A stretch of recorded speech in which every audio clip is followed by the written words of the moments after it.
स्वागत है आपका बी न्यूज नेशन में। मैं हूं आबिद हुसैन शेख। लिंगायत प्रत्येक धर्म हमारी पहचान है। Doctor MB. पाटिल, क्या लिंगायत धर्म की अलग मान्यता का असर चुनाव पर पड़ा है? क्या इसी वजह से आपको मंत्रिमंडल में शामिल नहीं किया गया? इसका जवाब देते हुए आज एक प्रेस मीट में डॉक्टर एम.बी. पाटिल ने कहा कि लिंगायत धर्म हमारी पहचान है। किसी मठ या स्वामी के कहने से हम नहीं रुकेंगे। हमारी मुहिम इसको लेकर चलती रहेगी। निचले स्तर से जनता में जागरूकता लाते हुए लिंगायत धर्म की अलग मान्यता क्यों जरूरी है, बसवण्णा के विचार क्या है, इन चीजों को समझाते हुए लिंगायत धर्म को अलग मान्यता मिलने तक हमारी लड़ाई जारी रखने का संकेत दिया एम.बी. पाटिल ने।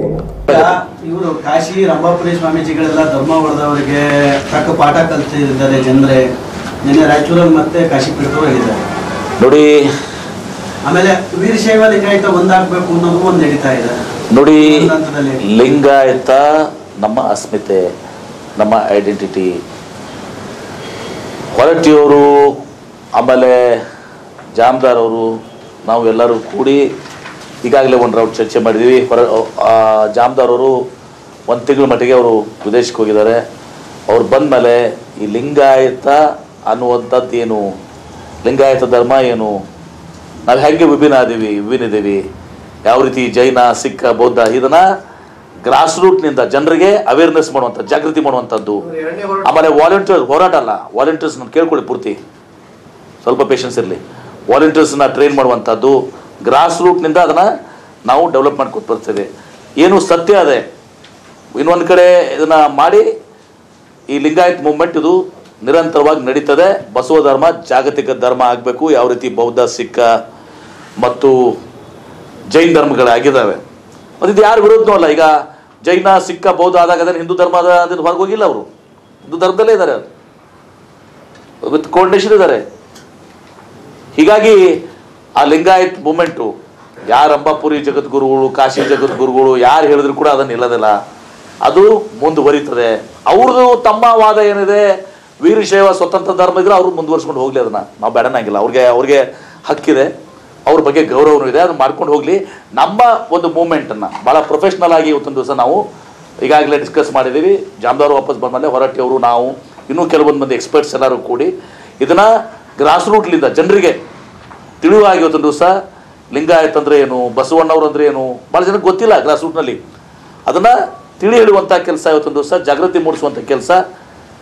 ಮತ್ತು ಎಲ್ಲಿವರೆಗೆ ಇದನ್ನು ಜಾಗತಿಕ ಧರ್ಮ ಆಗಬೇಕು. ನಮ್ಮ ಆಶಯ ಏನಾಗಿದೆ, ಯಾವ ರೀತಿ ಬೌದ್ಧ ಧರ್ಮ, ಕ್ರಿಶ್ಚಿಯನ್ ಧರ್ಮ, ಇಸ್ಲಾಂ ಧರ್ಮ ಜಾಗತಿಕ ಧರ್ಮ ಆಗಿದೆ, ಆ ರೀತಿ ಬಸವ ಧರ್ಮ ಜಾಗತಿಕ ಧರ್ಮ ಆಗಬೇಕು. ಬಸವ ಸಂಸ್ಕೃತಿ ಜಾಗತಿಕ ಸಂಸ್ಕೃತಿ ಆಗಬೇಕು. ಆ ದಿಶೆಯಲ್ಲಿ ನಮ್ಮ ಒಂದು ಸ್ಟ್ರಾಟಜಿ, ನಮ್ಮ ಒಂದು ಪ್ಲಾನಿಂಗು, ನಮ್ಮ ಒಂದು ಅವೇರ್ನೆಸ್ಸು, ನಮ್ಮ ಒಂದು ಟ್ರೈನಿಂಗು ಇದು ಭಾಳ ವ್ಯವಸ್ಥಿತವಾಗಿ ಮುಂದುವರಿತದೆ.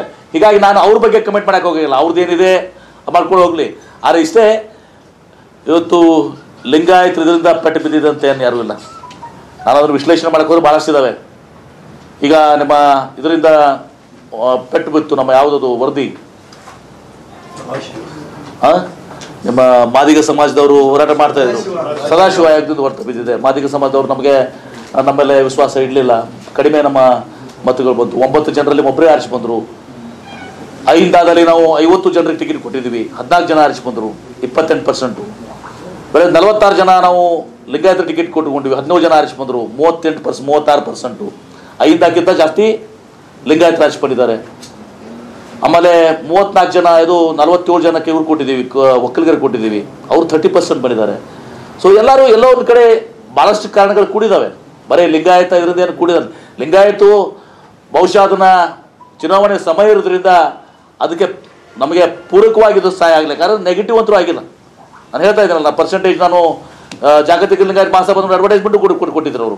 ಅದರಲ್ಲಿ ಯಾವ್ಯಾವ ಸಮಾಜಗಳು ಇವತ್ತು ದಿವಸ ಎಷ್ಟು ಪರ್ಸೆಂಟೇಜ್, ನಮಗೆ ಮುಸ್ಲಿಮ್ಸು 100% ಓಟ್ ಹಾಕಿದ್ದಾರೆ.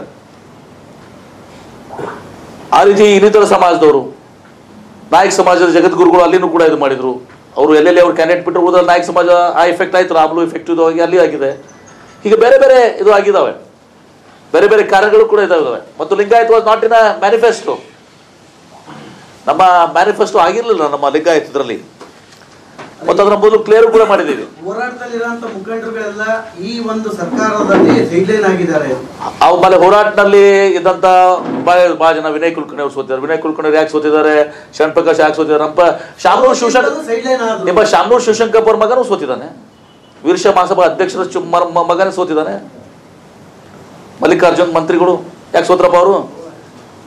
ಇದೆಲ್ಲ ಬೇಡ, ಇದು ಸುಮ್ಮನೆ ಕಾರಣ ಅಂತ ನನಗೆ ಗೊತ್ತಿಲ್ಲ.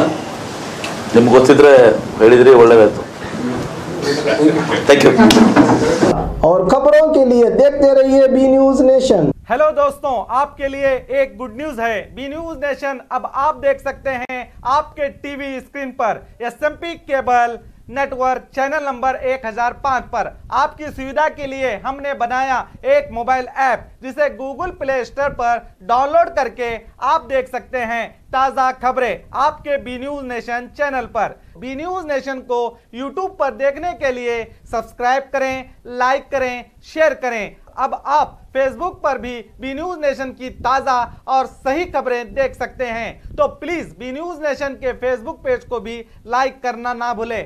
और बी न्यूज नेशन के लेटेस्ट न्यूज़ों को अपने मोबाइल में देखने के लिए यूट्यूब में बी न्यूज नेशन के चैनल के सब्सक्राइब आइकॉन को दबाएं और फिर बेल आइकॉन को दबाने पर आप लेटेस्ट न्यूज़ों को देख सकते हैं।